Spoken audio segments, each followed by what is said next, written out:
So, your uncle. What's wrong with him? He's possessed. As in the devil? Something like that. He says a dark man is following him, watching him at all times. What do you make of it?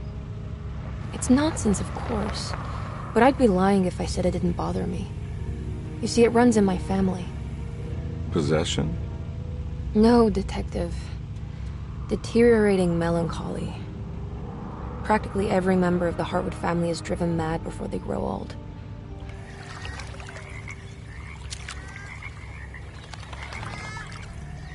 But Jeremy didn't kill himself. Is that why he's at your setup? Despite being convinced that he is truly possessed, he decided to put his last chips on Dr. Gray and his psychoanalysis, figuring he might stumble upon some cure.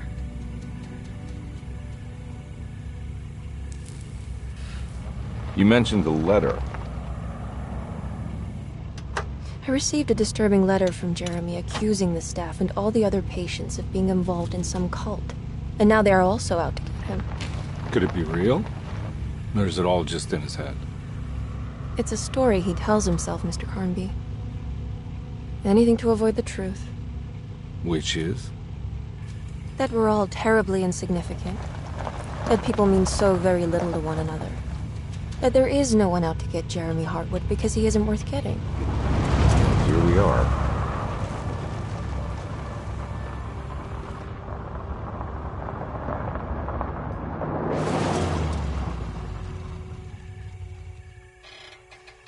My uncle's not well, Mr. Carnby. I want to make sure he's all right. Then what's my part in this? You couldn't get a cab? I just wouldn't feel safe going alone.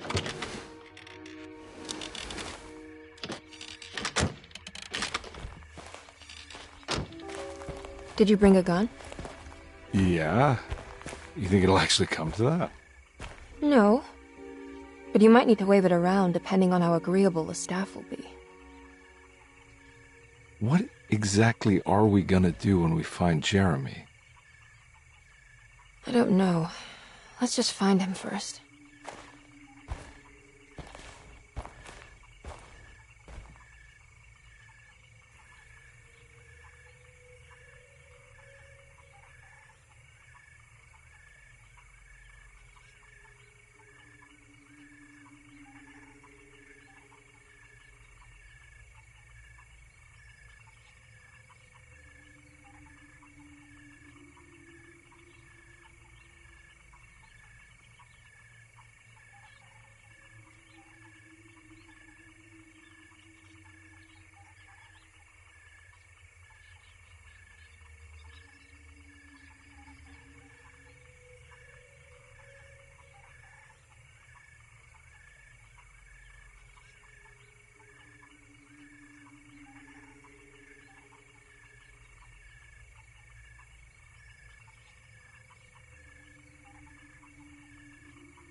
Hello?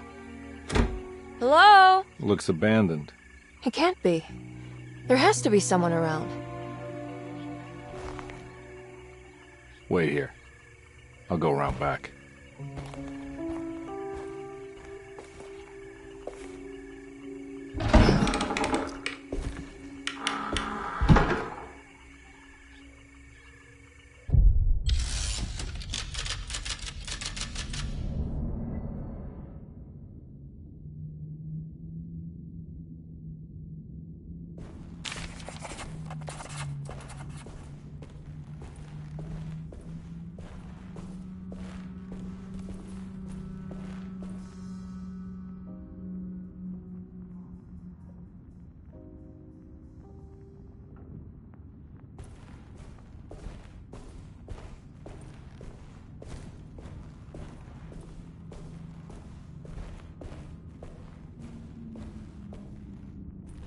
Now, what do we got here?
Nah, I'm not getting in there.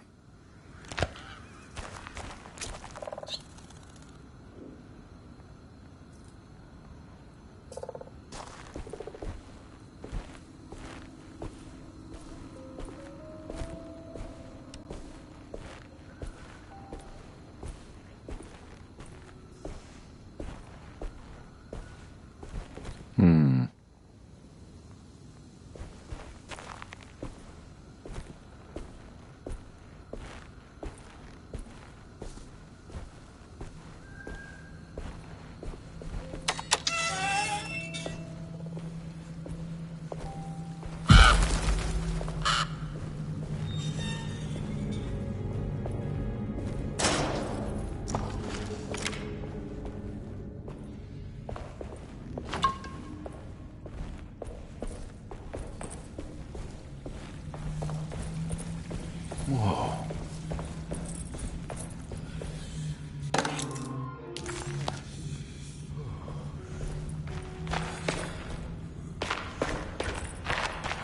Huh?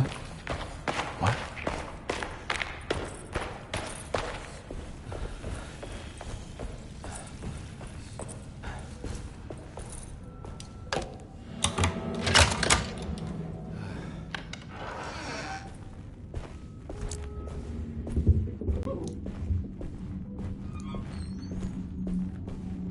Don't mind if I do.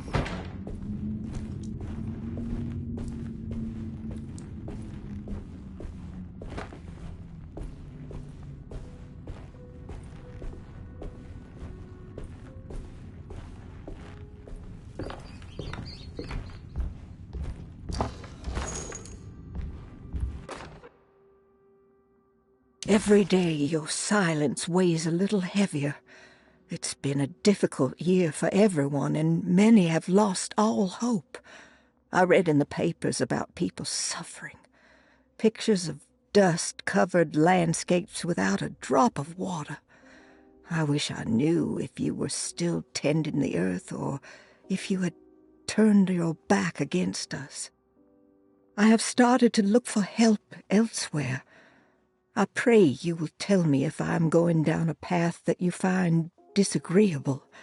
With help from Baptiste and Charlotte, I found comfort in the practice of the voodoo. I have long been skeptical of that Caribbean cult, but it's been of good use to me. It seems all harmless in my book. I say some words dreamt up by the Creoles, and I carry around a small pocket of gree-gree. Nothing of this is mentioned in the Bible, of course, but the French Quarter priestess tells me it's all connected. She says the Christian God is just one more perspective on the creator of things. That's what I like to think, but the other way around, that the spirits of her faith are just aspects of you our Heavenly Father.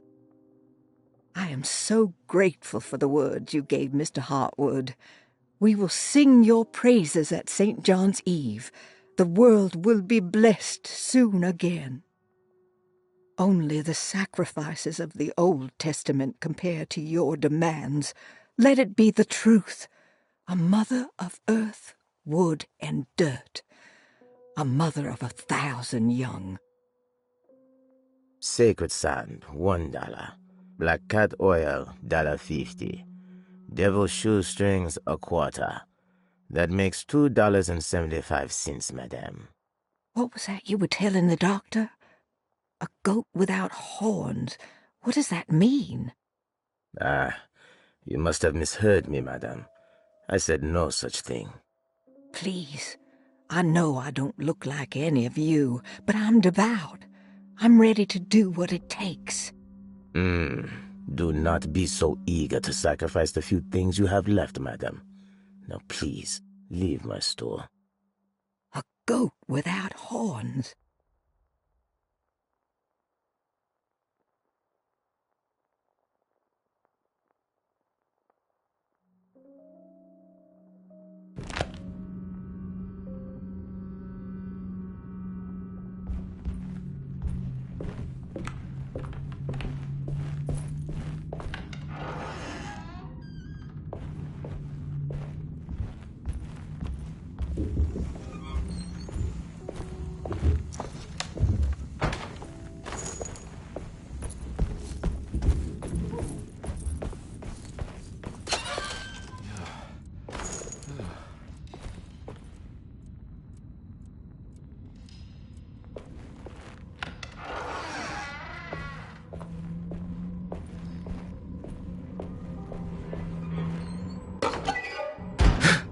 What was that?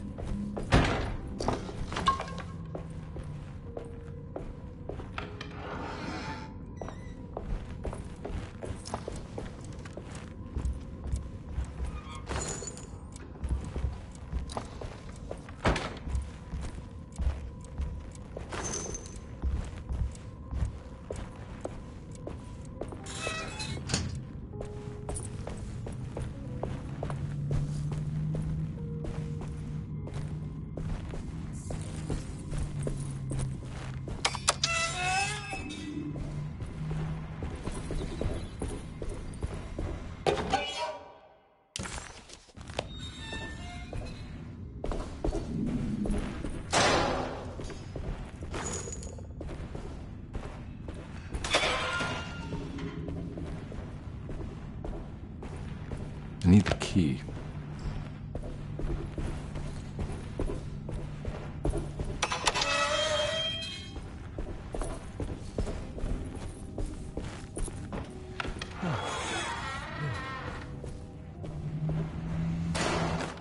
Please do not touch the boiler. It is working after all. While the sabotage has caused a leak, only the decorative plate has been completely ruined. Let's wait for Mr. Chance to turn up and he can take a look at the leak. Mr. Waits.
That doesn't look safe. There's something missing.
Sunday, June 22nd. I spent all day looking for Jeremy. I should have cared for the others, but I'm scared that he will do something irreversible. Cassandra is upset that I didn't give her the latest shipment of pain medication that Waits brought from the post office yesterday. I would have given it to her, but the company didn't send a new key this time around, so the box is just sitting there on my desk. They must have figured we had plenty of their gimmicky keys by now. I only remember seeing one lately. Grace was playing with it inside the grand parlor. Unless it turns up by itself, it will have to wait. I have to figure out where Jeremy is. I think Jack knew something. That dog of his found a strange rot permeating the house. She's showing us, he said. Like those blots and streaks of fetid rot was talking to him.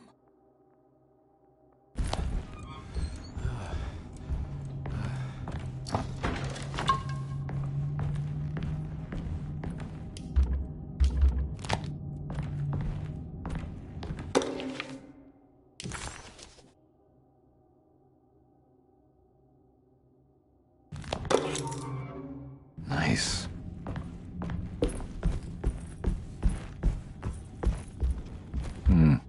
I need the key.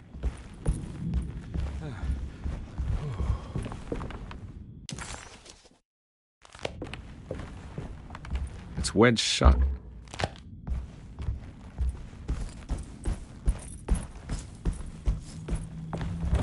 Looks important.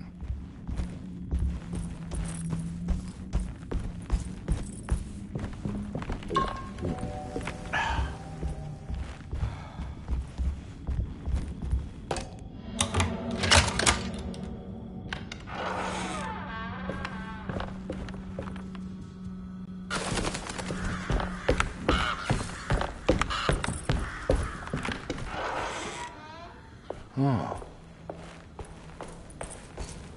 I need the key.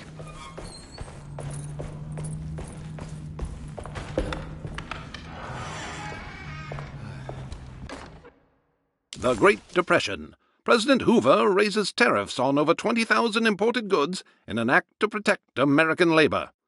Following the collapse of the Wall Street stock market on October 24 last year, American industry has suffered greatly. Thousands of companies have gone bankrupt and left a large part of the American workforce unemployed. In an attempt to turn the tide, the Smoot-Hawley Tariff Act has been signed by President Herbert Hoover. By regulating commerce with foreign countries, the government hopes to encourage the industries of the United States to compete with cheap foreign imports. Superstition on rise. New Orleans voodoo stores and spiritual mediums see increased profit during troubled times. While the market has faced hard times ever since Black Thursday of last year, voodoo doctors and snake charmers see significant rise in number of customers. With the coming Eve of St. John on the 23rd, the police expect increased cult activity around Bayou St. John, the southern shore of Lake Pontchartrain. Voodoo rituals in that area on the Eve of St. John have a long tradition reaching back to the first snake worshippers brought as slaves from West Africa. During the 19th century, its practice was popularized by the legendary Marie Laveau and has since been embraced by many of the Creoles and the surviving aristocracy of the French Quarter. Author seeks asylum. Rumors regarding author Cassandra Beauregard making Derceto her home verified. Derceto Hospital is an old plantation building on the eastern shores of Lake Pontchartrain.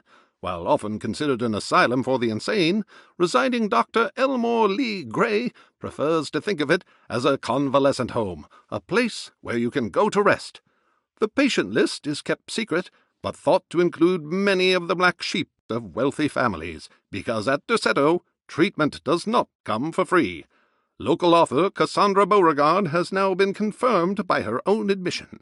She's been lauded as a powerful Creole voice and written many successful books. Lately it was reported from Hollywood that she has finished a moving picture manuscript titled Slaughter Gulch. That film is set to hit the theaters next year.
I need the key.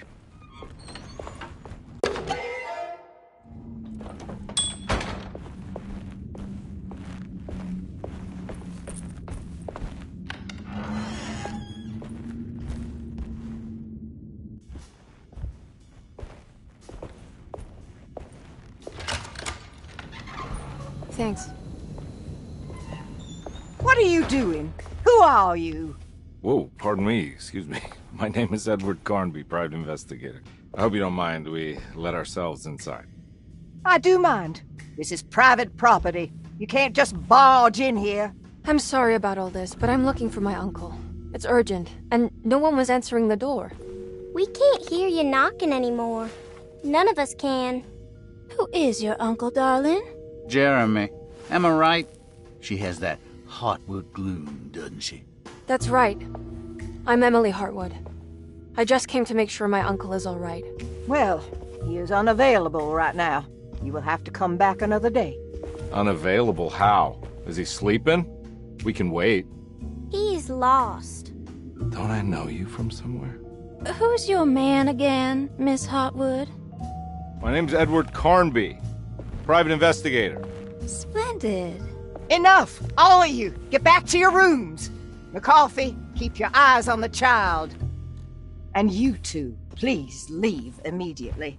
Look, we're not here to cause any trouble. Just let us see the old man, satisfy the curiosity of my client here, and we'll be off.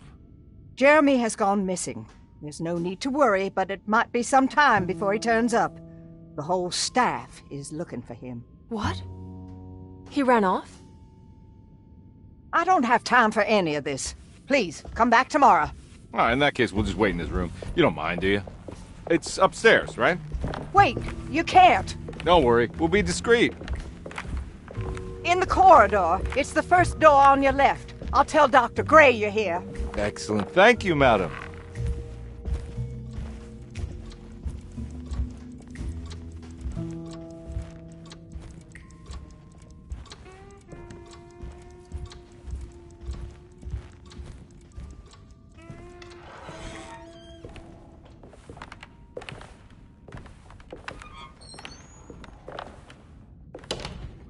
All right, here we are. Let's look around.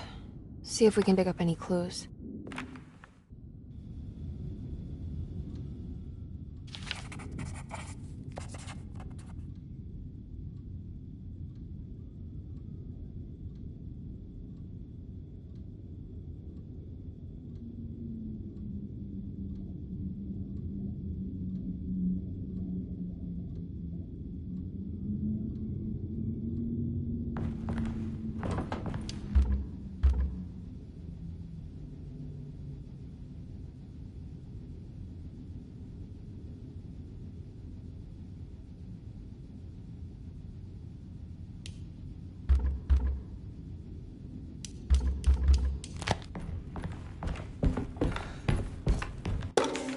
Every night the dark man stands opaque at the threshold of my room, counting the days until my spirit spills out of my tired shape.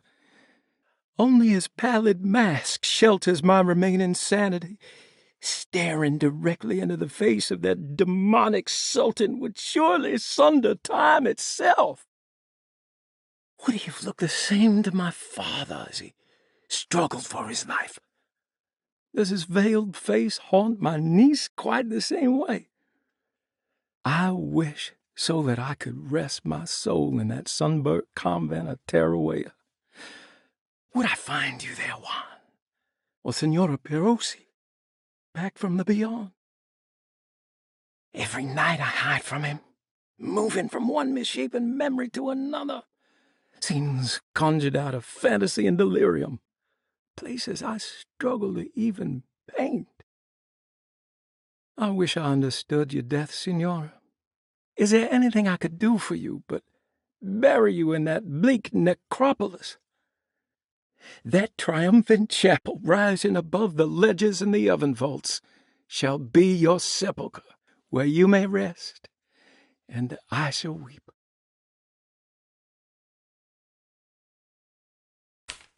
How did you first come to understand such things, Senora? How did you know that the battered boiler in the basement would lead me to Lafayette Cemetery? Or how the old upstairs clock, with its astronomical motifs, would take me to that hateful mound outside of Claremont Harbor? Those are my memories, my past. Is there perhaps a chance, if ever so small, for me to see Tarawea? Oh, I want that more than anything. Please, let my talisman take me there. Let me sit with Juan under his Bodhi tree. Despite having sold me that talisman, Miss Jackson, the voodoo priestess, revealed none of her secrets to me. That's why I had to travel to Tonka. Instead, she cruelly told Baptiste, my caretaker, that he would be betrayed and killed in the most awful way, that the one he loved would pierce his thigh with a sharp spear, and that he would be devoured by his own mother. What a terrible thing to say.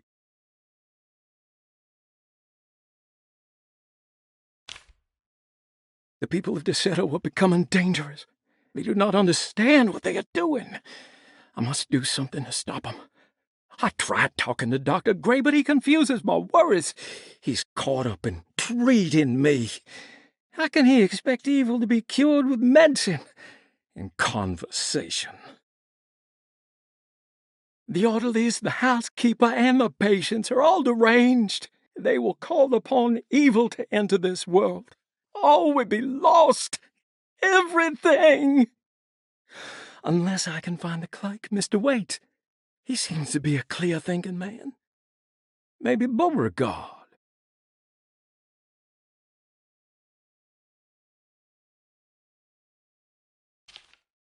The dark man offered me a prison, and I accepted. I signed that miscarried contract and entered the dark pact. Everyone is safe, except for me.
Hey, you know anything about this? Looks like some sort of talisman.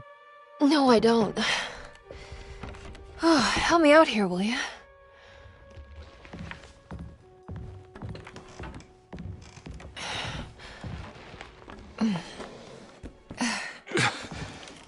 I would kill the guy to throw some of this stuff out. I'd be crazy too if I had this much junk lying around.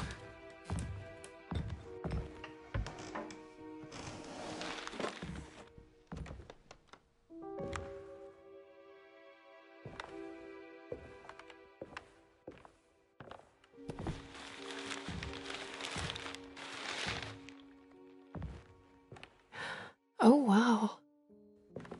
That's striking. I want to save this one.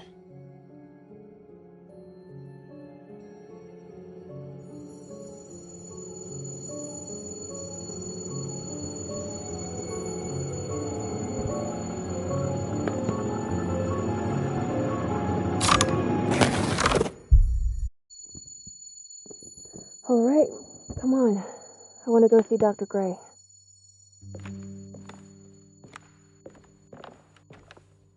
Come on, let's go. Yeah, I'm coming.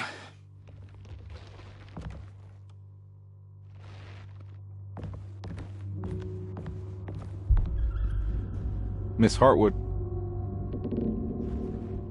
Emily?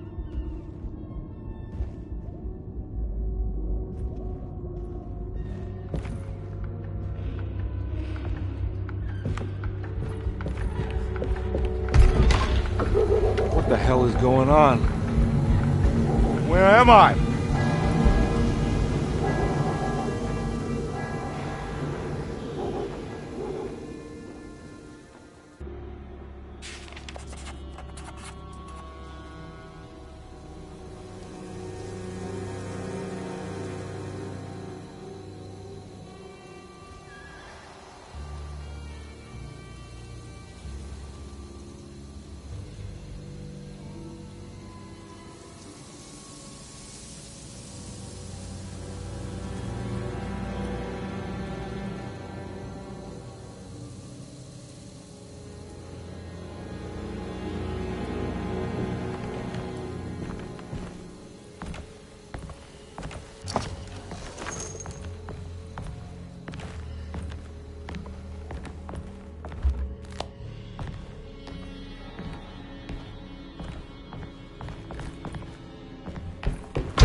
car!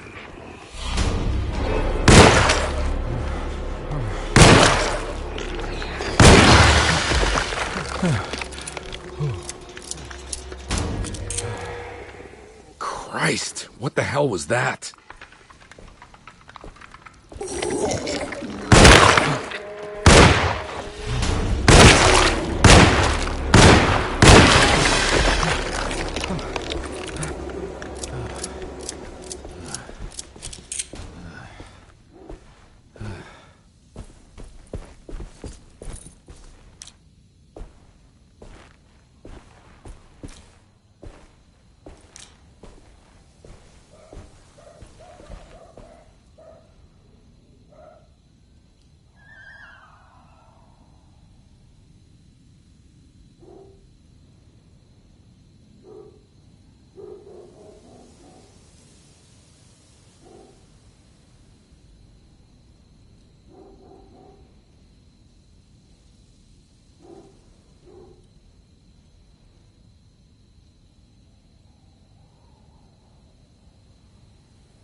What the hell is going on?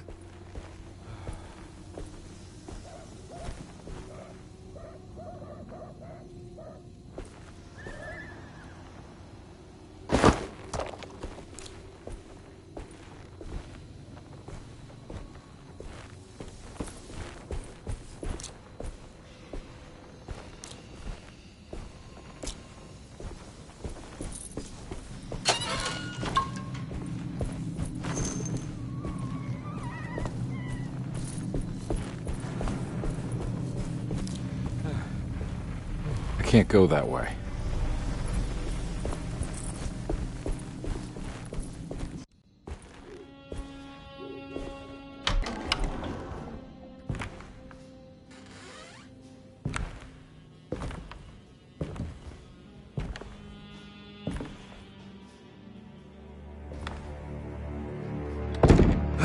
Don't let them get inside, compare. They're not the good kind. Are you... Is this your store? There are no owners here. We both strangers in Jeremy's story. Jeremy did this. How? The pact with the dog man. Jeremy warned us, but we didn't think much of it. I'm Detective Edward Carnby. I was hired by Jeremy's niece to find him. Oh, yeah? How much she paying you? $150. She's sure getting her money's worth tonight. Are you a thinking man, compare? No, not if I can help it. You know, I think Jeremy's hiding in a way we can't find him.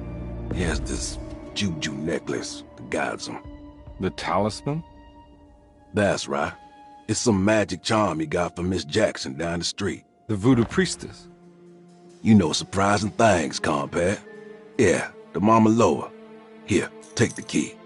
I locked the gate to save her place from all the ghouls and goblins getting inside. Maybe if you go there, you can find some clues to show you the way. Thanks. I'll have a look.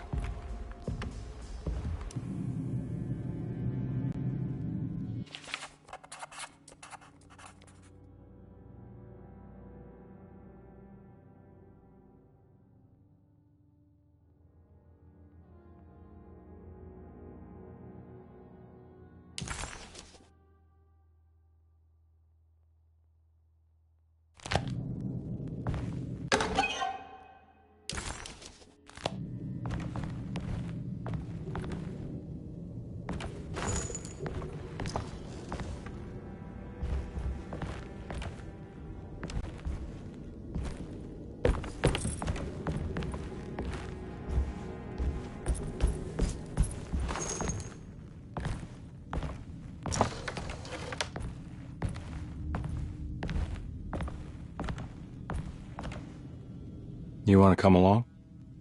Nah, I'm gonna stay here for a while.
Nice.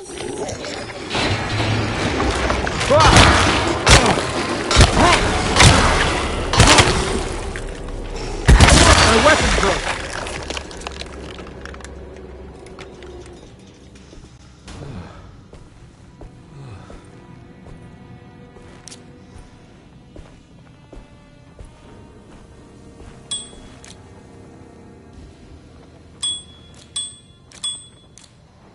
Ah!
I can't go that way.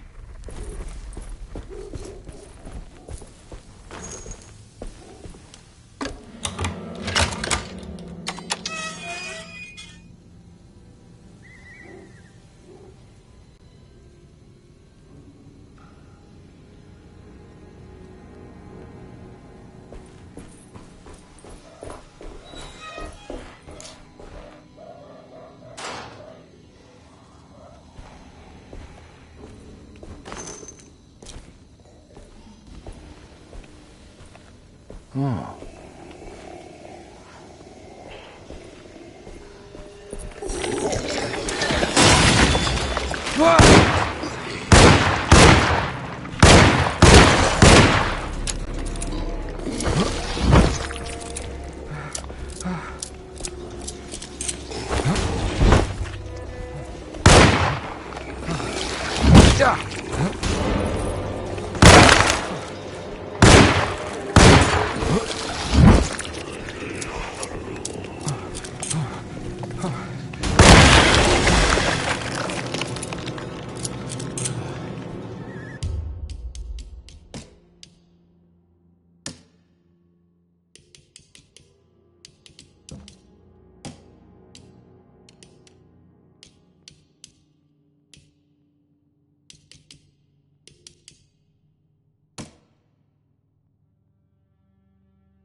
recognize this place. It's Miss Jackson's seance parlor. Let's see if she's got any information on Jeremy's talisman.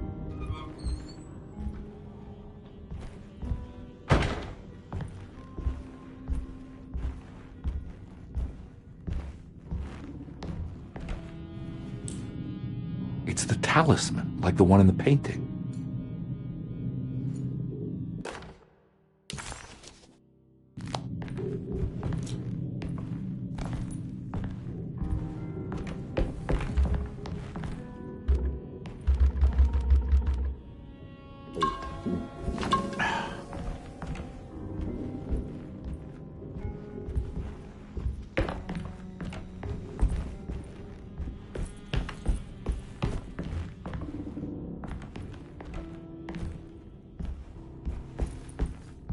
I think it's meant for the talisman.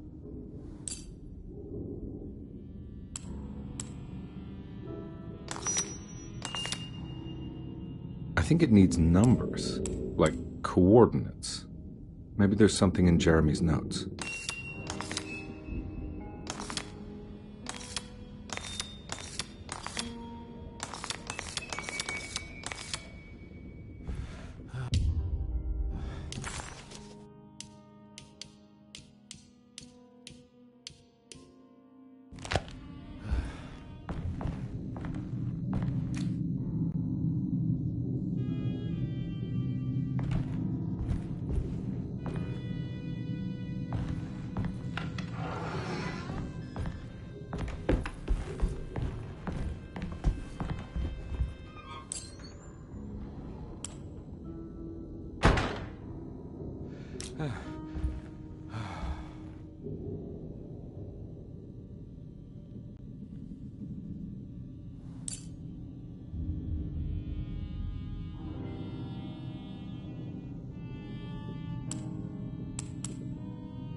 Anything I can do for...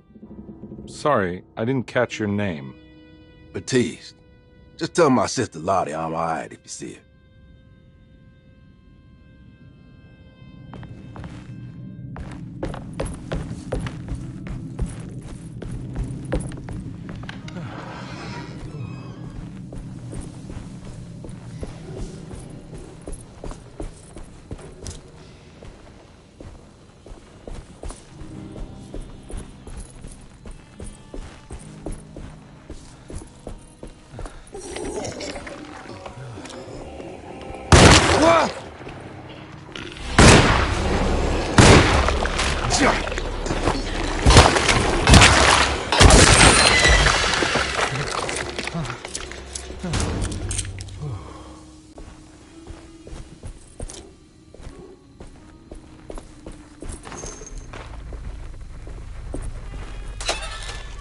I can't go that way.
I think it needs numbers, like coordinates.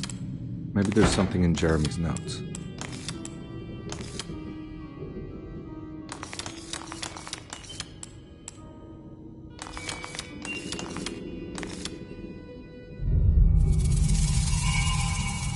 It's showing something.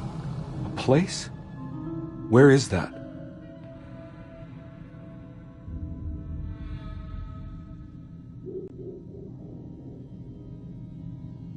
Huh.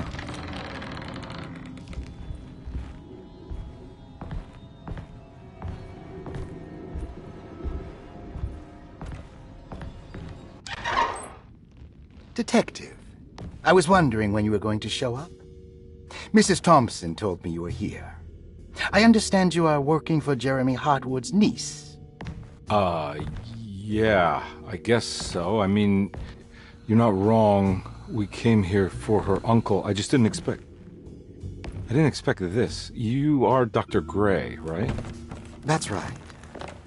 You don't happen to have some identification, Detective. I'm not keen on having strangers prying into my business. Oh, Detective Edward Carnby, Decatur Street, New Orleans. Enjoying the Vieux Carré, Detective? Those old French quarters, the voodoo people, the gangsters. I'm sure you live an exciting life. Well, it's not quite like the stories, Doc. Just trying to make a living. Aren't we all making a living? Well, welcome to Deseto, Detective. I hope your time here will be useful. Now, what can I do for you? Why don't you tell me where I can find Jeremy Hartwood? Why wouldn't that make for a short visit? I wish I could tell you, but I'm afraid I don't know. A drink, Detective? Anything brandy? Oh, you do belong in the French quarters, Detective. Armagnac or cognac? You know, just give me the cheap stuff. I'm not much of a connoisseur. Having low standards is not a virtue, Detective. Let me see if I can broaden your perspective. What can you tell me about Jeremy? I wouldn't want to go into details about his condition. Doctor-patient confidentiality. I'm sure you understand. Sure, but he is crazy, and he's gone missing. Why? Here, try this. Ooh, it's good. Got a bite? It's called a sidecar. The trick is not to be afraid of the tartness of the lemon. And for goodness sake, don't overdo the triple sec. Okay, what can you tell me about Jeremy? Well, let me think. He is an anxious man, constantly worried about events not presenting themselves according to his model of predestination. He complains about things not being carried out in the right order, and that some things simply shouldn't be. Is any of this helpful to you? Not really. I was hoping for some direction where to look next. I'm sorry. I have nothing for you then. You should talk to my orderlies. They have been looking for him for a while now. I'm sure they would appreciate your help. Yeah, I ran into Batiste earlier. Come to think of it, he might have given me a lead. Oh, excellent. So your investigation is already underway. I'm gonna go, but I'm sure we'll meet again. Looking forward to it. Safe returns.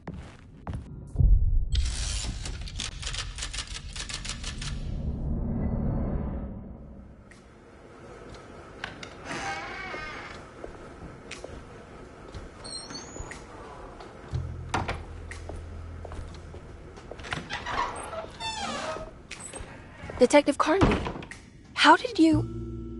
where did you go? I was just talking to Dr. Gray. You disappeared. No, it's not what you think. Have you found anything strange going on here? Yes. Everyone is being incredibly evasive and I can't figure out why. No, I mean something you can't explain. Paranormal, even. Detective, I really need you to get yourself together. I can't do this alone. Forget it. I'll figure it out. Do you want to come see Dr. Gray? No, I want to try something. With this talisman, I think I can follow Jeremy to the place he mentioned in the book. What was the name? Do you remember something Spanish? Tarawea. Yeah, that's where I need to go. Detective, are you gonna be all right? Yeah, of course. Go talk to Dr. Gray. We'll rendezvous later.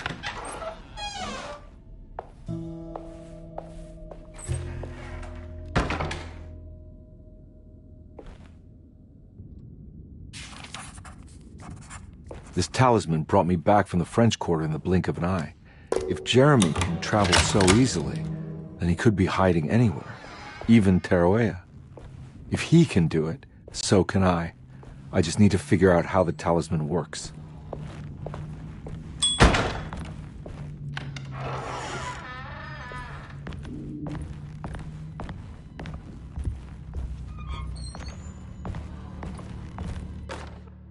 Paul, you're right about the plates on the boiler and the clock.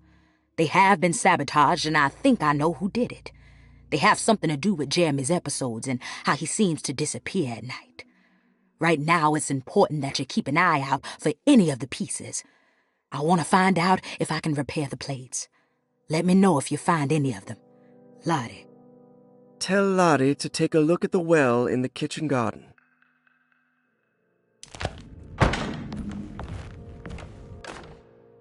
Saw your notice in the boiler room. You should know Mr. Chance won't be coming back. I got no business being in there myself, but you can take a valve from the wine cellar if you want to try to stop the steam pouring out. Be careful.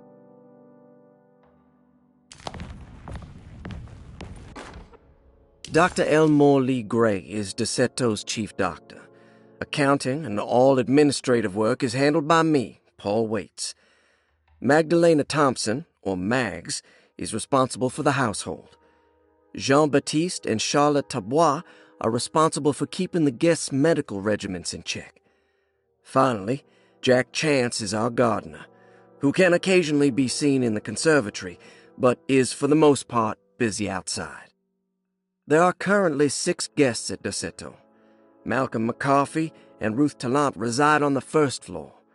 Jeremy Hartwood, Elisabetta Perosi, Grace Saunders, and of course Cassandra Beauregard live on the second floor.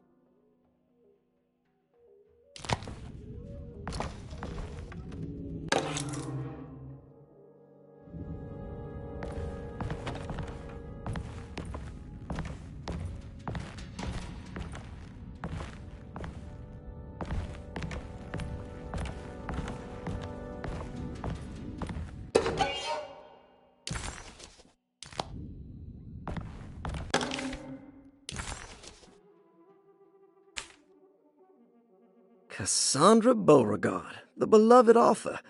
Very exciting, isn't it? What do you want to put down for reason for admission? What her agent told us. Cassandra suffers from writer's block and needs to finish her moving picture script before the end of June. Mr. Chardot suggests Cassandra's heavy use of barbiturates is holding her back and risks ruining her career. And how should we summarize her personal history? Let's keep it short. Cassandra Beauregard is a beloved crime author who managed to pull herself out of poverty and into stardom. 5 years ago, she tried killing herself by jumping off a balcony. The incident left her a cripple and now relies heavily on her wheelchair. And for diagnostic impressions? Cassandra suffers chronic back pain following her suicide attempt. She self-administers morphine to keep herself ambulant, but has become addicted and the desired effect is now lost. The drug abuse clouds her mind, and she is unable to focus on real life. To save herself from this insight, she instead makes up stories to fill out the gaps in her own thought process, resembling the Korsakoff syndrome. Oh, bravo, Doctor. How will you treat her? First of all, she needs to be weaned from her drug addiction, and hopefully it will resolve her compulsive lying. Then look into permanently numbing her pain in her back through surgery. Finally, deal with her suicidal thoughts. Fantastic. With such a short time before June, I really hope she gets better soon. We will do what we can.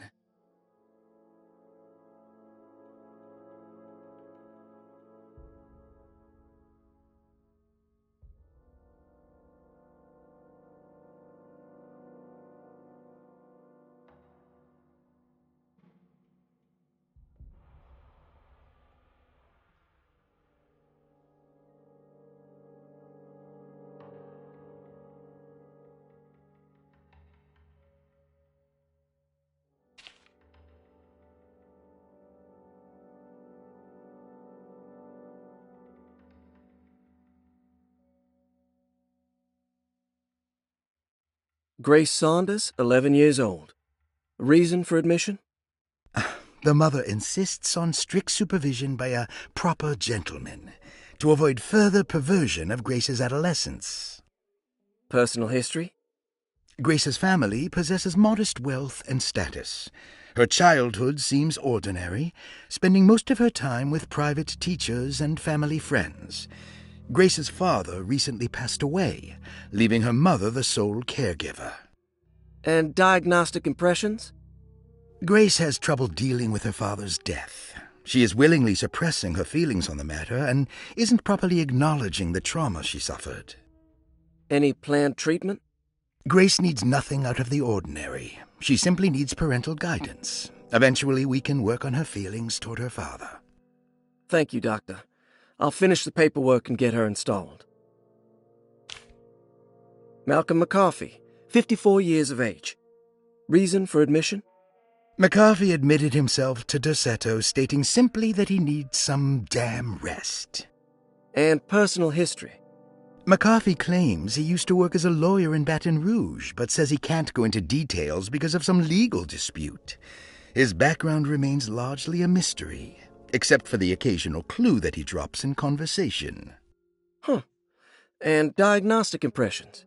McCarthy is an anxious man and an alcoholic. He often tells half-truths due to some deep-seated inability to trust other people. And how will you treat that? McCarthy will take some time to open up. Spending time with Jack's dog or the child should be good for him. Their harmless nature will help build his sense of trust. Thank you, Doctor.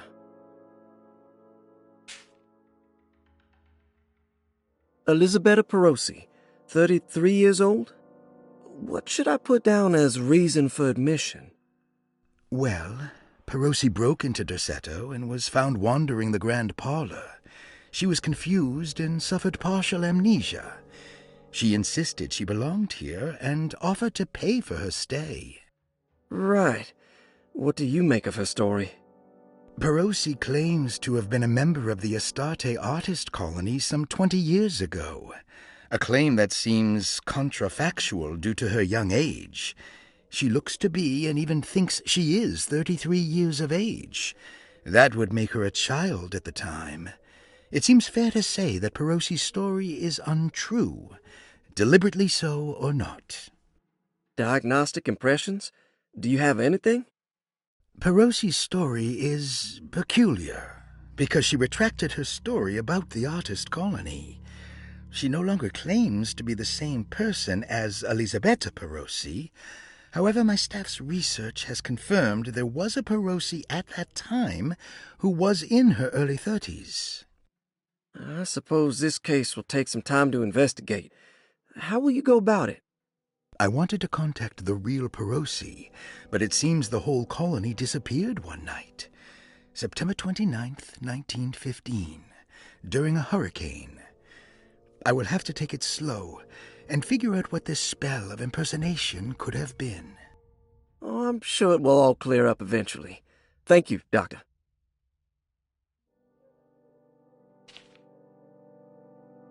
Ruth Talon, 29 years of age. Reason for admission? Ruth's father wishes that his daughter be removed from New Orleans nightlife for the foreseeable future. He fears that her overly free spirit is tarnishing the family's reputation. Sounds simple enough. Personal history? Ruth comes from considerable wealth. Her family owns several hotels and restaurants. Unlike the rest of the family, her sense of adventure has taken her around the world, including France during the Great War as a photojournalist. The last decade, she has provoked many rumors of being a debauched flapper, bordering on nymphomania. And diagnostic impressions? Despite her father's frivolous reasons for her to be admitted, Ruth does seem to provide an interesting case. She is refreshingly open and doesn't shy away from talking about her life during the war or her continuous celebration after returning to the States. She is admittedly a sexual deviant and feels no remorse. And her treatment plan? Simply staying at Derceto should do wonders for Ruth. If not, at least for her family's reputation. Ruth doesn't need to change, but with therapy I might be able to share with her some sympathy towards her family. I doubt she will settle down and become as dull as the rest of them, but at least she might try to be more discreet in the future. Looks like all the patients are accounted for, except for Jeremy. There's no way I can get into this thing. Better leave it alone.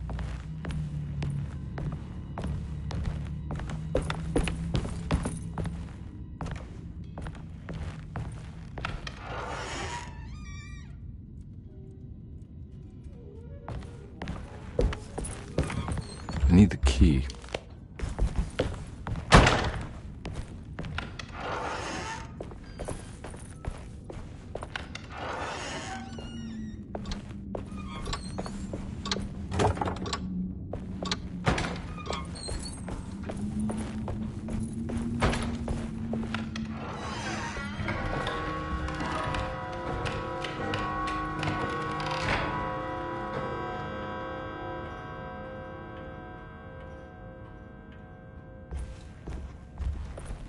I'm not gonna walk out of this now. I need to help Emily save her uncle.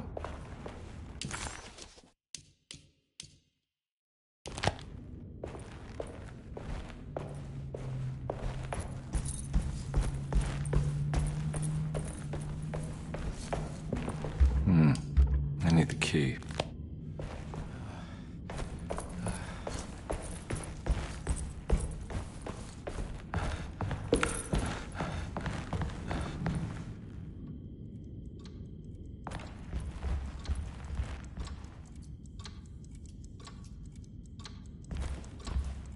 Oh.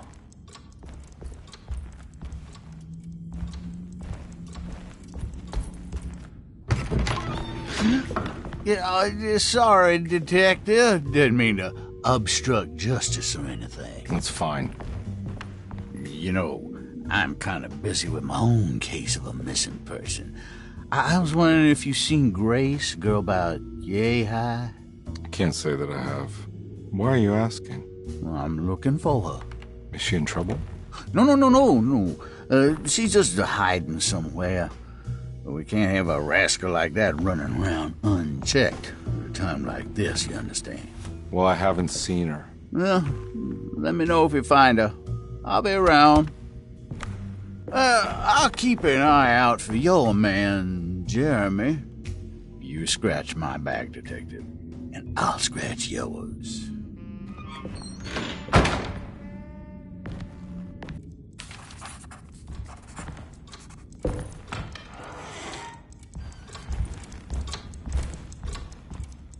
Stained.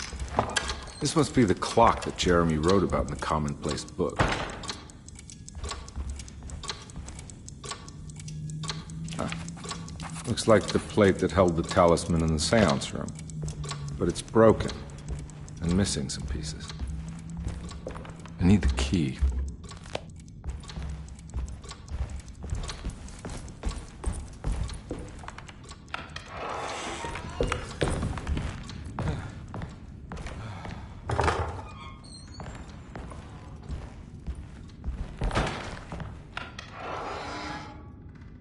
Looks like everything's back to normal here.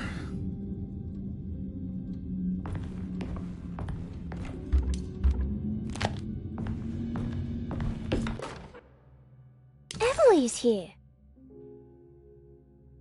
Emily's here.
Huh. How eccentric. What are these symbols? Looks like alchemy or star constellations.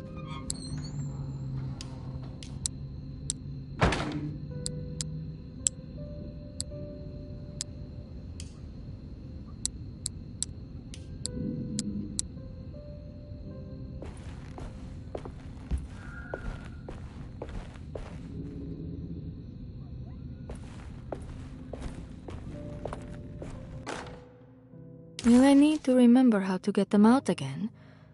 They are locked up for good reason. I am sure she is still able to whisper the answer in the ears of the wrong people. But not for long. I will see her burned soon enough. That black goat will be sacrificed to put an end to it all. Then it will all be over. No more Derceto, and sadly no Astarte. Those good pirates of Pontchartrain.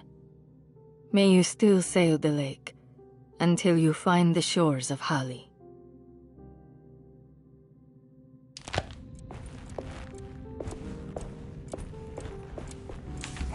The Astarte Artist Colony. I remember hearing about their disappearance. Must have been 15 years or more now.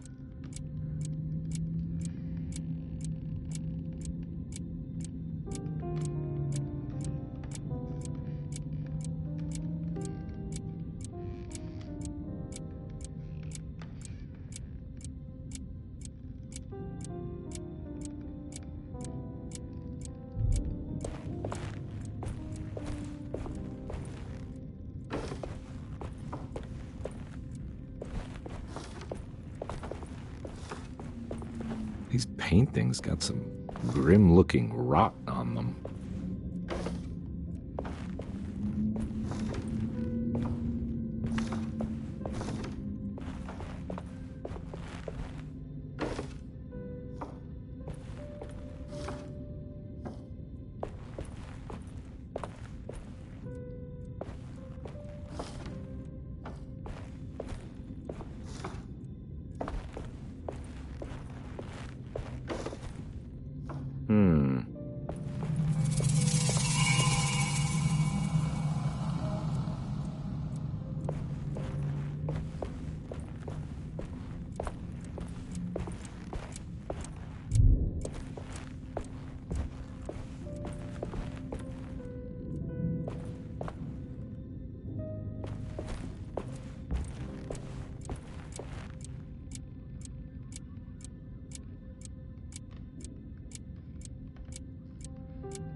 I did it!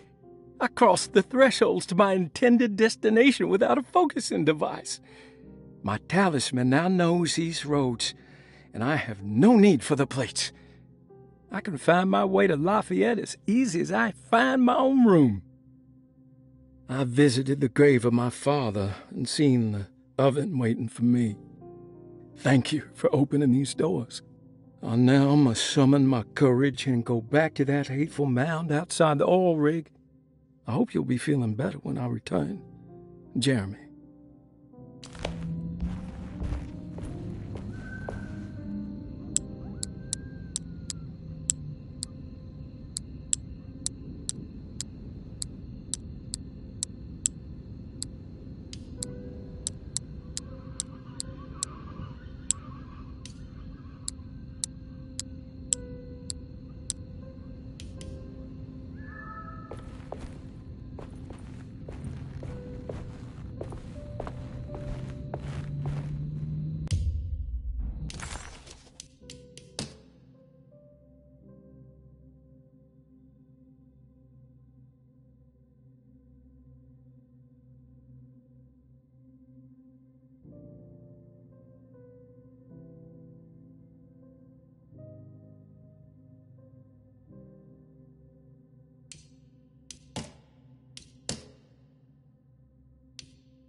The simple astrology cipher was a favorite among the artists who lived in the house 20 years ago.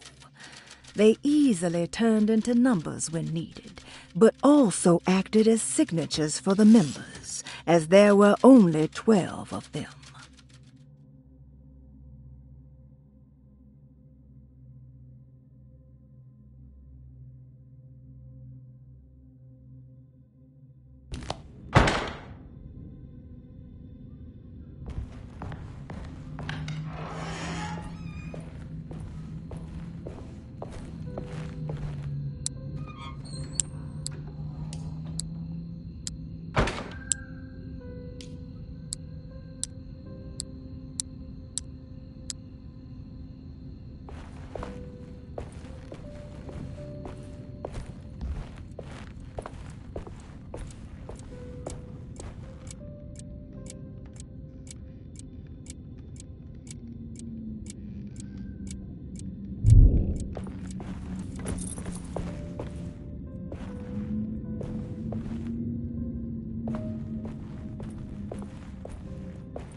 I need the key.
Lost Plantations of Louisiana, Thierry Briclot, 1917. Derceto was a small plantation on the eastern shore of Lake Pontchartrain. The land was considered difficult for industry and was sold for only $30 to Elijah Pickford in 1818. Pickford employed hundreds of workers from nearby New Orleans to clear the woods and build a small plantation mansion facing the lake with a striking Greek Revival temple facade. Derceto kept a modest production of Barrique tobacco and indigo that persisted up till the Civil War. During the antebellum era, Derceto was the source of many rumors concerning voodoo and witchcraft. People who traveled the lake reported seeing people dance at night in front of bonfires, bleating and wailing. On June 17, 1862, Captain J.W. Norton of the Union Army recounts leading a raiding party from ships anchored in Lake Pontchartrain in order to seize control of Derceto and free the slaves working there. The captain was surprised to find the workers fighting back with unprecedented zeal. Norton's account describes these men and women as enraged with fanaticism. Pickford reportedly tried to placate the raiders, but was shot in the confusion. Captain Norton left the mansion burning and retreated to his ships with his men. Derceto was left in ruins for several decades. The ownership of the land was long disputed and returned to the Ledoux family in 1901. Several police reports were filed during the following years as the Ledoux tried to get rid of a camp of squatters on their land. The police made several visits to kidnapped by the squatters. Many were killed, and even more were jailed. The following year, Ledoux rebuilt Derceto in conservatory. The farmland had been reclaimed by the surrounding woods, so it was no longer profitable to use as a plantation. Instead, the house was turned into an artist's colony. The Astarte Artist Colony was a successful group of artists, including figures such as painter Heinrich Cassel and poet Nora Keith. The group was also known for their beloved Mardi Gras crew called the Pirates of Pontchartrain. On September 29, 1915, a tropical hurricane tore through Louisiana, causing Lake Pontchartrain to flood New Orleans. Due to the remote location of Derceto, it took almost 2 weeks for outsiders to learn that the artists' colony was abandoned. The 12 residing artists had all vanished without a trace. The empty mansion of Derceto still stands on the shore of Lake Pontchartrain, with much of its temple facade intact. The Ledoux family currently has no intention of repairing the house.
What happened? Everything's normal again? Right. It's wedged shut.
Huh.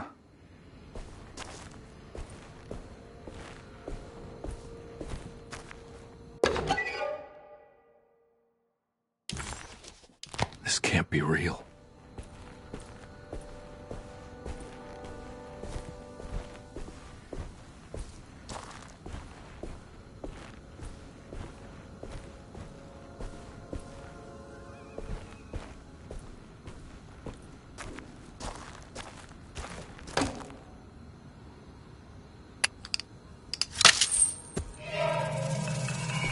Got it. Nice.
It's wedged shut.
in my kitchen. I assure you. Oh, No, I'm sorry. Promise you. Mr. Hotwood is I was just nowhere looking near my for- kitchen, and neither should you be. Don't make me I didn't kick you mean out to- of this house. Sorry. Now get out! Yeah.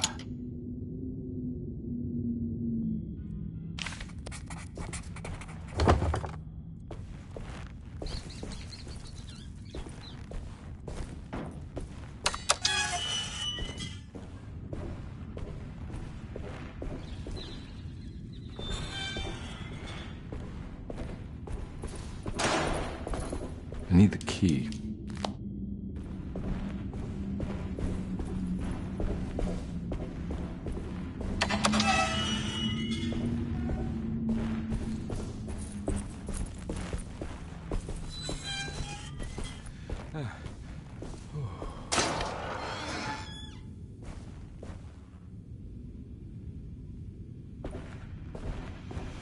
It's another plate for the talisman. Like the other one, it's broken and missing some pieces.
Conby was in shock, but also a little embarrassed.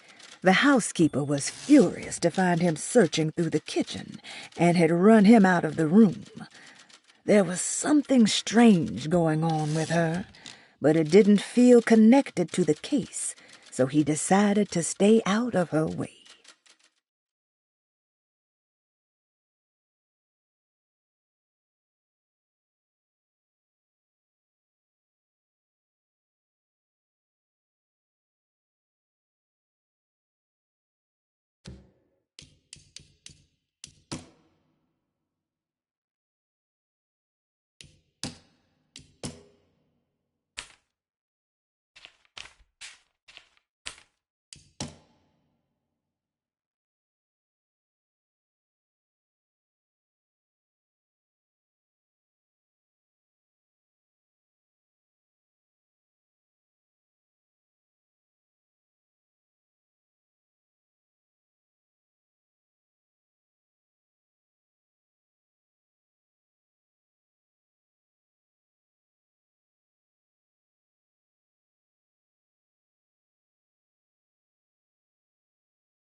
Huh?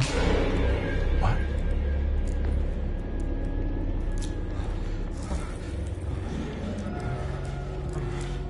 God!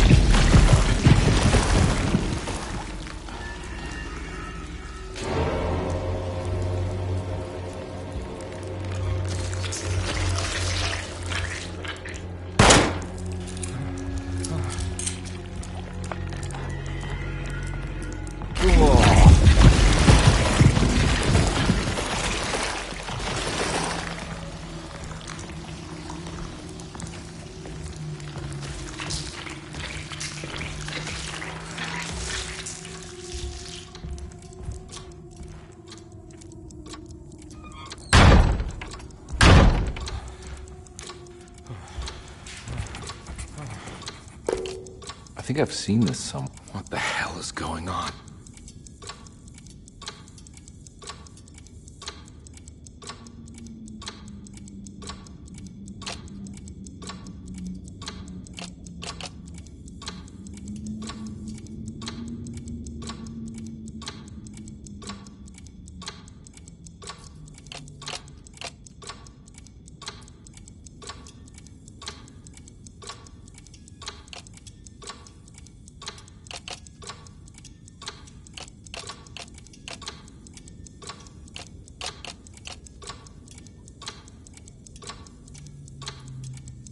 There was something in the commonplace book about this.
Detective Conby had a hard time understanding what had happened.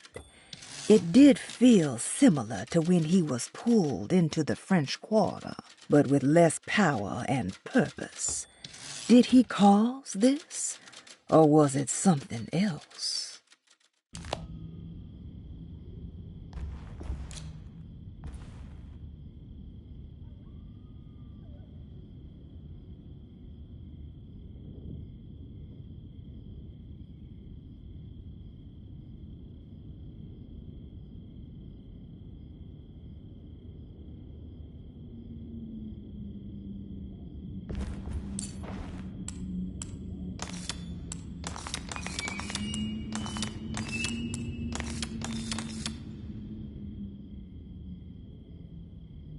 There's a picture in the black glass. It's showing me something. It's the hallway outside Jeremy's room.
I made it. I entered another one of Jeremy's memories.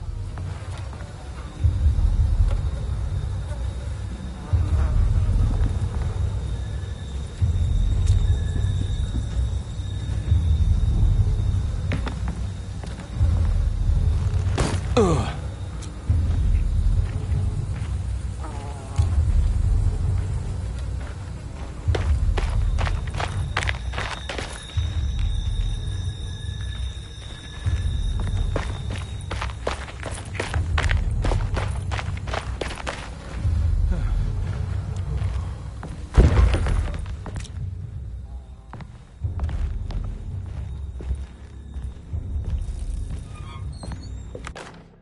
May 1923, Monday. All okay, ready for delivery. Maintenance. Oil pump must be serviced. Any tampering causes large spills unless properly forestalled. Tuesday. Shipment delayed but delivered. Maintenance. Service bridge close to broken. Wednesday. Prospectors reluctantly agreed to show the burial mound to Mr. Hotwood, a painter, who read about our finds in the papers. He means to return tomorrow and try to find a way inside. Thursday. Mr. Hotwood's efforts delayed. The workers seemed nervous about his presence. Hotwood promised not to return to the compound. Instead, he has taken up an offer by L'Officier, the riverboat captain, who means to pilot him to the site tomorrow morning. Hopefully that's the end. Work can resume. Maintenance. Bridge from the oil tower to the bayou has collapsed. Sabotage suspected. This is the devil that guides us now.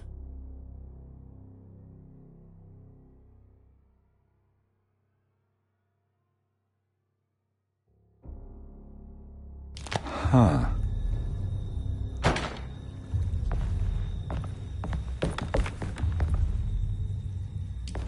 I need the key.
Locked.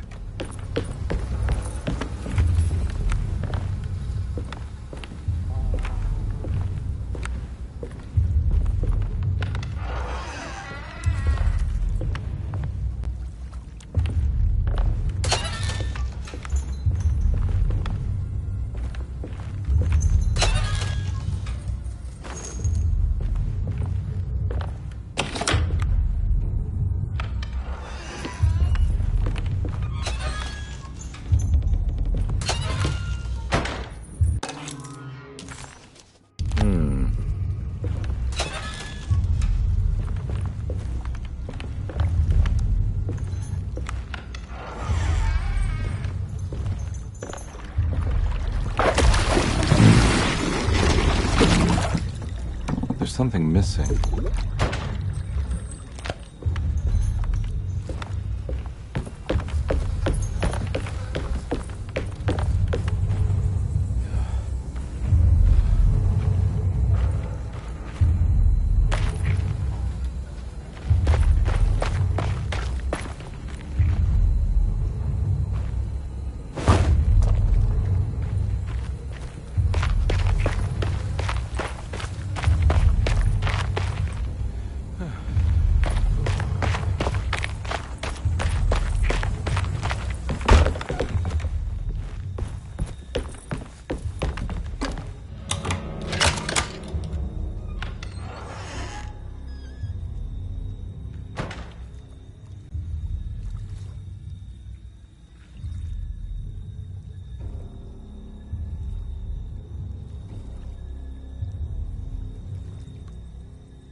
Got it.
Okay.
Looks pretty weak.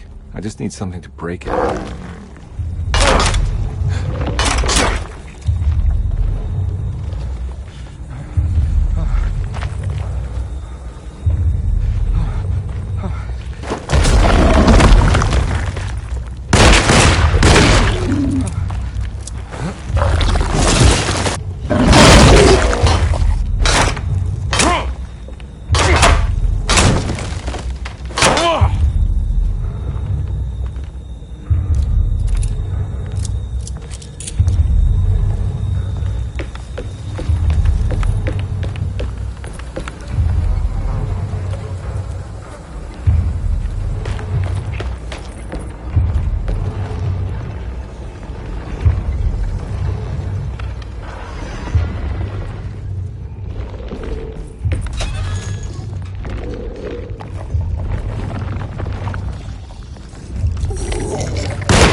get to the other side.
All right. Now what?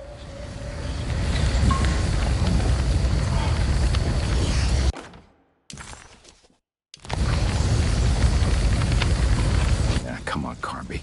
Wouldn't you rather fall to your death than go up in flames?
Don't come any closer.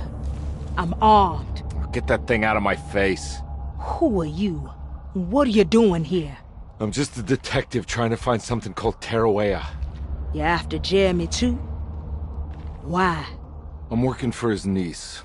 She wants to make sure he's all right. He might be unharmed, but far from all right. He's a curse upon Deseto. Here we go again. Quiet.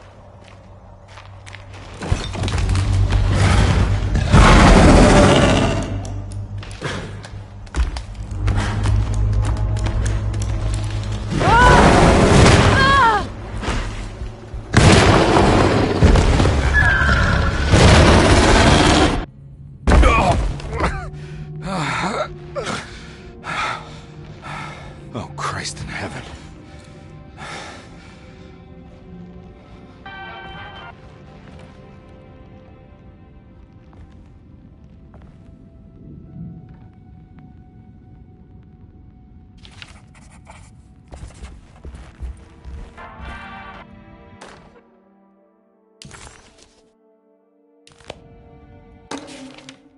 Reflections on the Power of the Verb in Certain Texts by Juan Luis Jorge.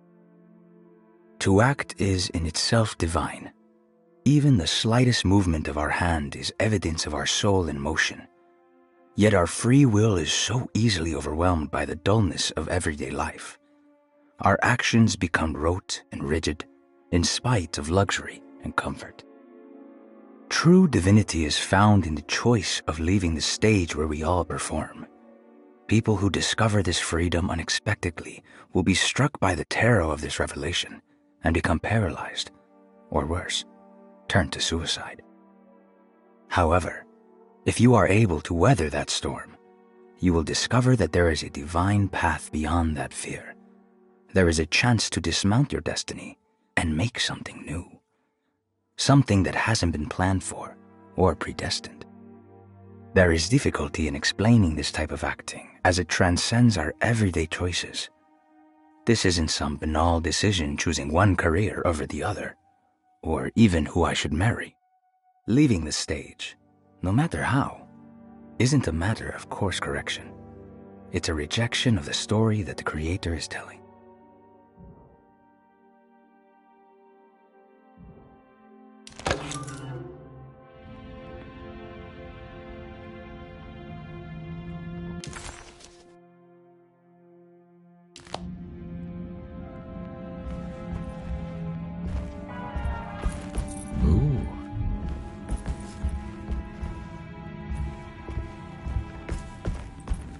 It's wedged shut. It worked.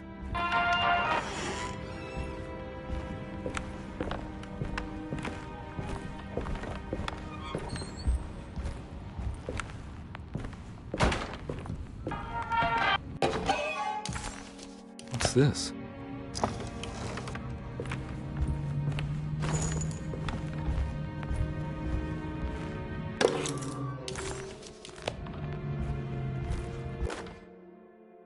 The Barlow lens. Instructions. To double the magnification of your telescope, simply fit this Barlow lens to your instrument. Then operate the fine tuners to adjust the distance between your lenses. This is easily done while looking through your eyepiece.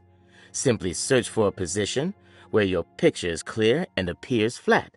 When correctly tuned, your telescope should present a clear picture with magnificent magnification.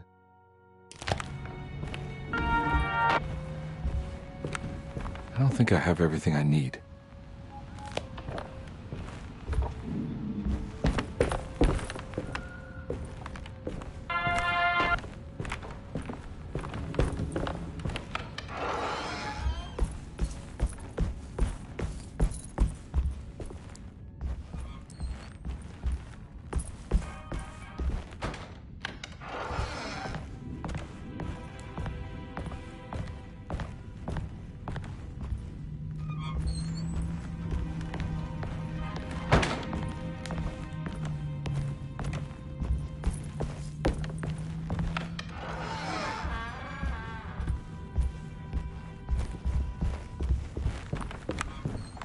It's wedged shut. It worked.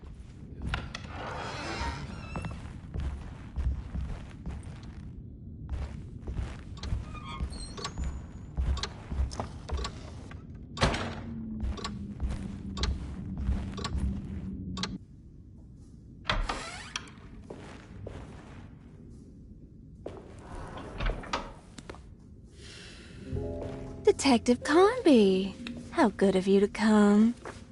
Let me pour you a drink. What happened here? This place looks like it was hit by a bomb. Welcome to the madhouse, Detective. Thanks. Did the ceiling just collapse? I heard it was something in the attic, something that was supposed to happen but didn't. How that could have such consequences is beyond me. The truth is, I don't know why the room looks like this. But I bet your friend Jeremy does. You know where I could find him? Oh, somewhere in his past, I suppose. He keeps going on about that mysterious dark man. I think he is hiding from him. Or maybe he's with him. I can't really keep up. I don't worry much. Take a look around this room. You may think it looks spectacularly devastated, but I just think it's finally found its stride. It fits perfectly with the state of this place and its loonies. The same goes for the nonsense with Jeremy.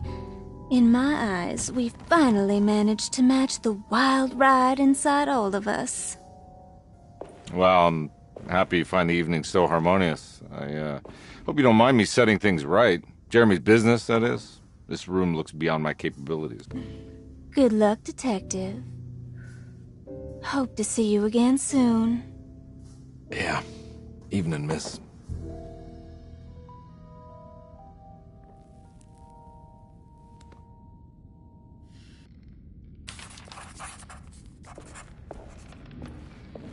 Can I get some more of that whiskey?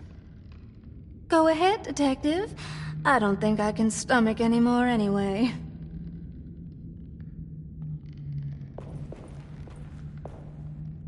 Am I bothering you? On the contrary, Detective, I enjoy watching professionals at work. Well, I better get going. Bye now, Detective. Don't take any wooden nickels.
I need the key.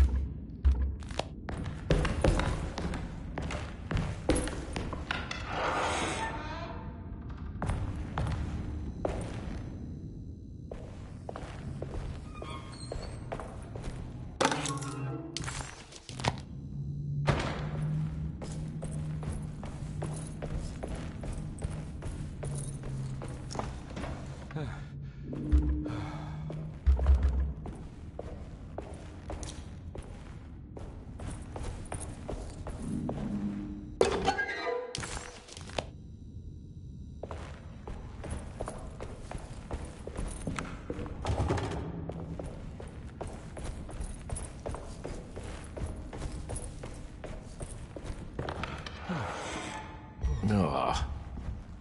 There's more of that aggressive rot. On the commonplace of evil,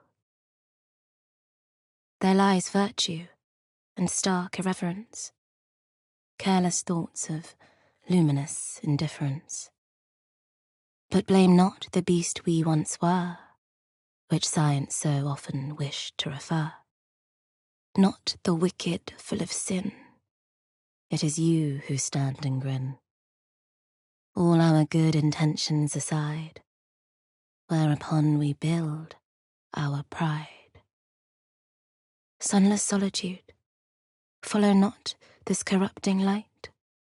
Prophets of confidence always crashes out of sight. Hear me. For we all bear this mark. Thus we must remain alone in the dark.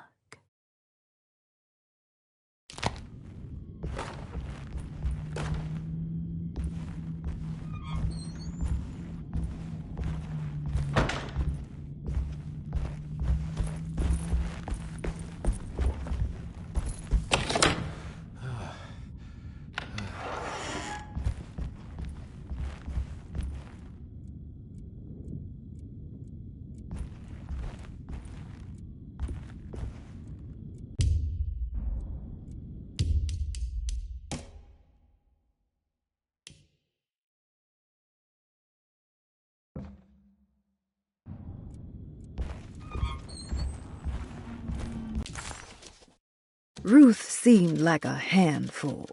Her talk about Jeremy and the Dark Man made it sound like she might know something of importance, but ultimately it felt like a dead end.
There's something missing.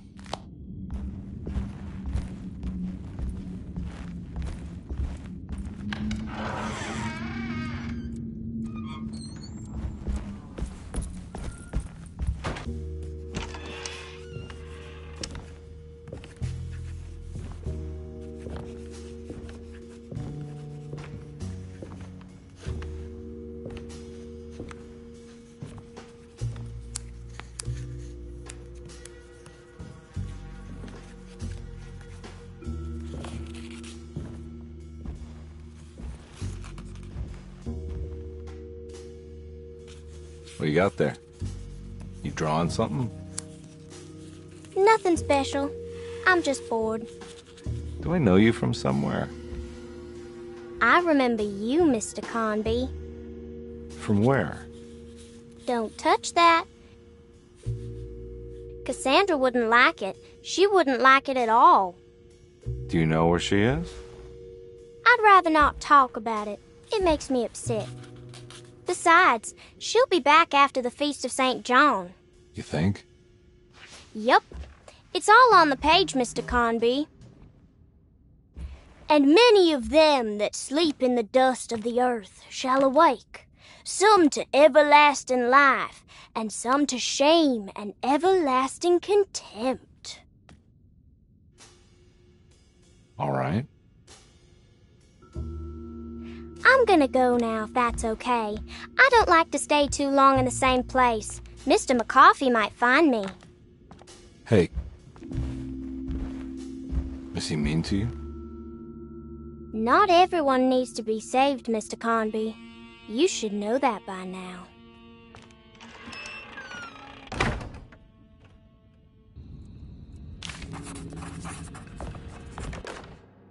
Miss Beauregard, I picked up your medicine at the post office today. As you understand, it needs to be administered by the orderlies for your safety. I have put the box in Lottie's room for now, and I'm sure she will find you as soon as possible.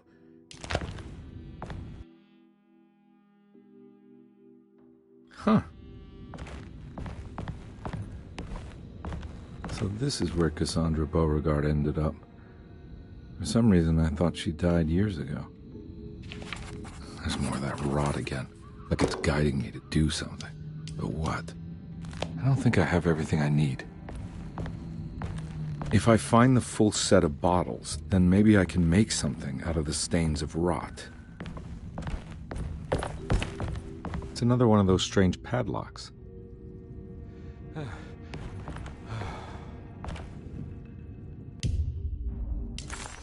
The medicine bottles had stains of rot on the labels, suggesting some greater shape. They just needed to be put in the right order. But for what purpose?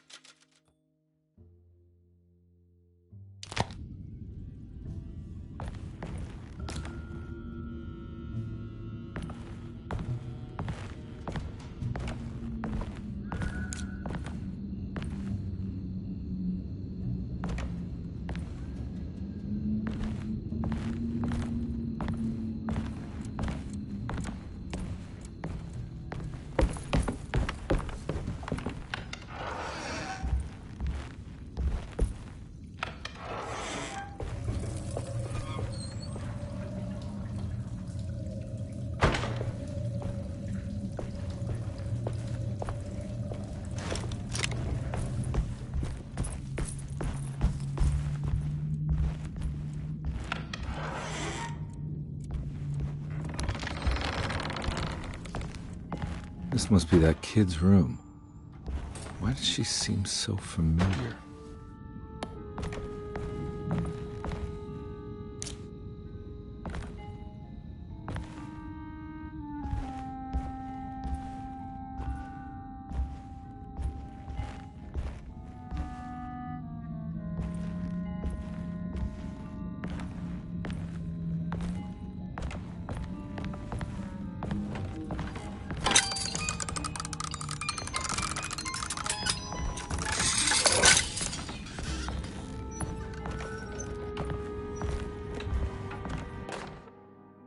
Don't you worry, Grace. Go play your game, bleat and bellow with the others.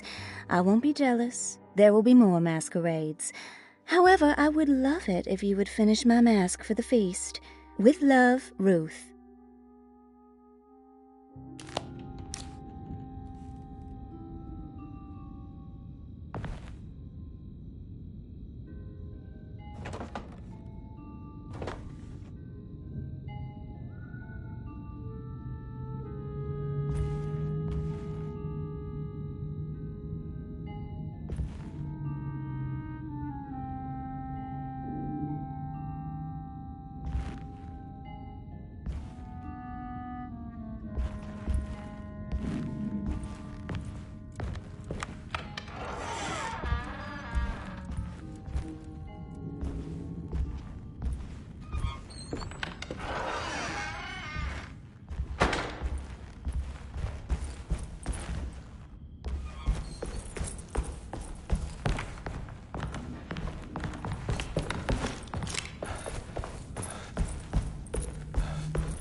The rot made the shape of a snake.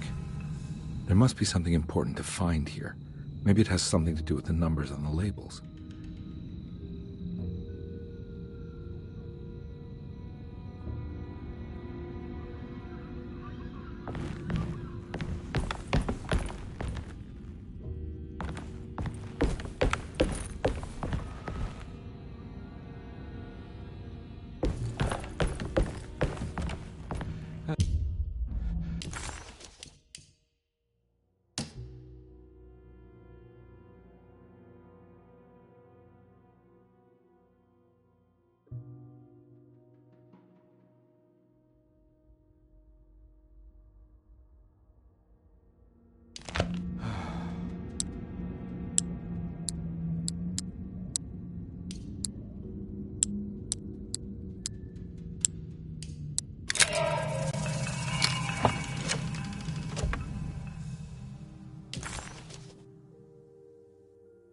It's another piece of broken plate.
Now we're talking.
It worked.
Jeremy?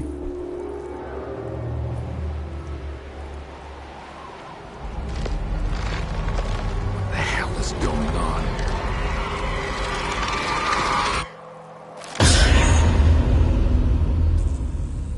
Where's the body?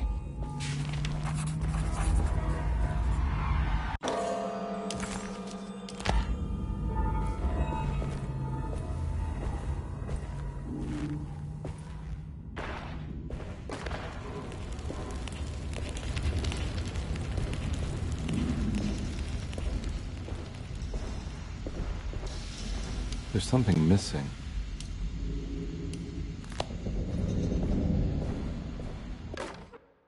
You know, Mr. Waits, I saw a piece of the plate that Liza broke. I think she's been hiding them. She's not very good at it. She just chucked it into the little room with all the tools behind the boiler. I left it there. I didn't want to embarrass her by picking it up while she was looking.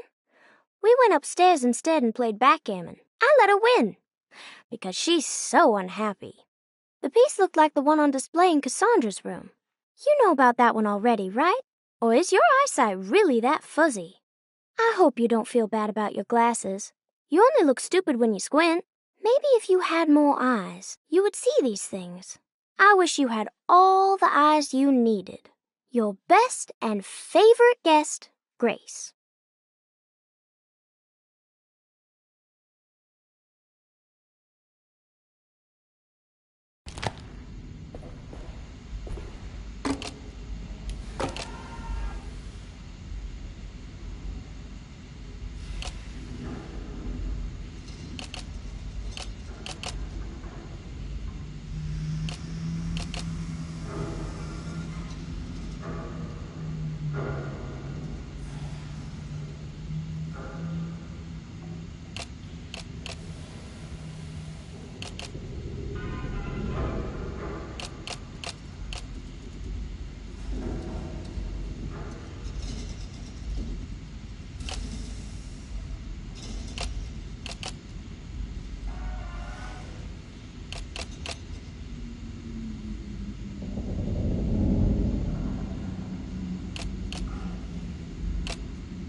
glass is showing another room. Must be a way to another one of Jeremy's memories.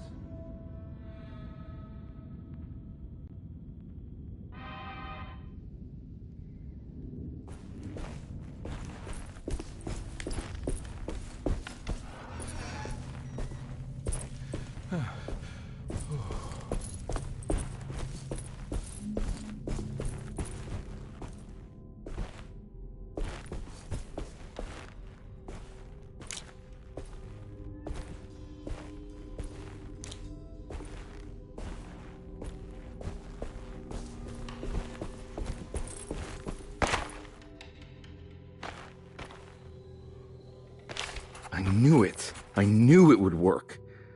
You're getting good at this, Carnby. Maybe a little too good at this.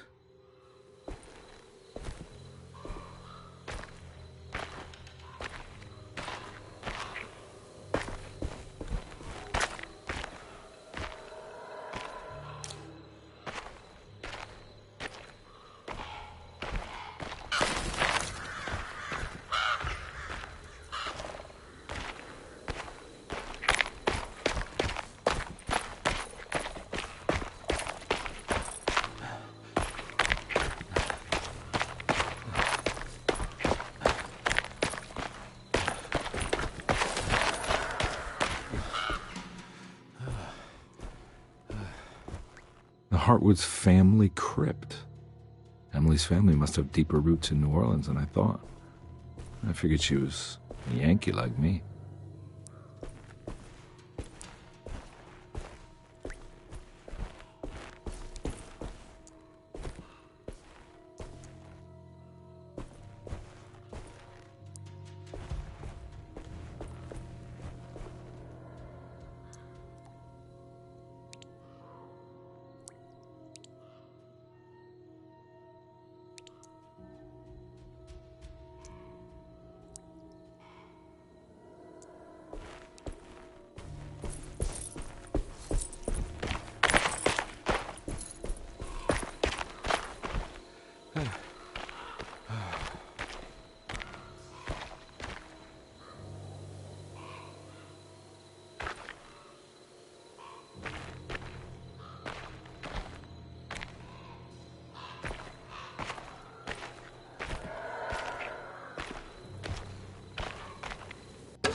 What's this?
Now, what do we got here?